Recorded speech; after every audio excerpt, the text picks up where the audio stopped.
কুমিল্লার মুরাদনগরে এক নারী তার এক ছেলে ও দুই মেয়েকে পিটিয়ে হত্যার ঘটনা ঘটেছে।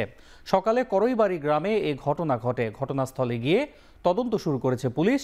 এদিকে বিস্তারিত জানাতে ঘটনাস্থল থেকে যুক্ত হচ্ছেন সহকর্মী খালিদ সাইফুল্লাহ। খালিদ, চারজনকে পিটিয়ে হত্যার মূল কারণ কি? এ ঘটনা এখন পর্যন্ত কাউকে আটক করা হয়েছে কিনা আমাদেরকে জানাবেন।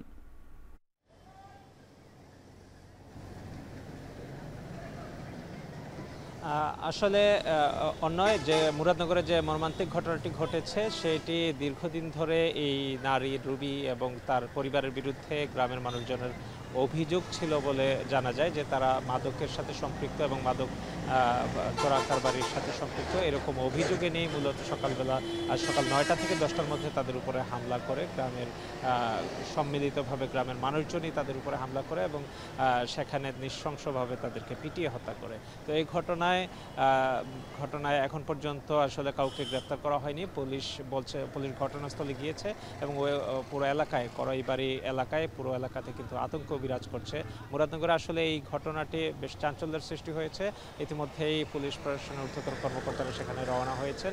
এটি কুমিল্লা থেকে সর্ব উত্তরের একটি উপজেলা এবং করইবাড়ি গ্রামের এই ঘটনা মানুষের মধ্যে ব্যাপক আতঙ্ক তৈরি করেছে, যেহেতু একটি সহিংসতার ঘটনা পরবর্তীতে সেটি গ্রামে অন্য রকমের সহিংসতার সৃষ্টি করে কিনা, কারণ এটি মূলত মাদকের যে সম্পৃক্ততার অভিযোগ আনা হয়েছে। দীর্ঘদিন ধরে তারা গ্রামের মানুষজন যারা মাদকাসক্ত তাদেরকে মাদক সরবরাহ করেন বলে অভিযোগ রয়েছে।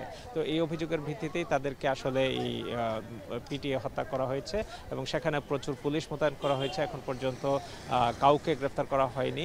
সেখানে ইউনিয়ন চেয়ারম্যান সহ বা অন্যান্য স্থানীয় জনপ্রতিনিধি যারা রয়েছেন তারাও সেখানে উপস্থিত হয়েছেন। ইতিমধ্যেই কিন্তু আইন শৃঙ্খলা বাহিনী সেখানে পুরো মুরাদনগরে আমরা জেনেছিলাম যে গত কয়েকদিন আগেও কিন্তু একটি নারী ধর্ষণের ঘটনায় সেখানে উত্তেজনা বিরাজ করছিল। তো আজকের এই ঘটনায় নতুন মাত্রা যোগ করলো। সার্বিকভাবে আইন শৃঙ্খলার যে কোনো পরিস্থিতি অবনতি যেন না হয় সেখানে তাই পুলিশ মোতায়েন করা হয়েছে। মুরাদনগর থেকে এই ছিল সবশেষ। কুমিল্লার মুরাদনগর থেকে যুক্ত ছিলেন সহকর্মী খালিদ সাইফুল্লাহ।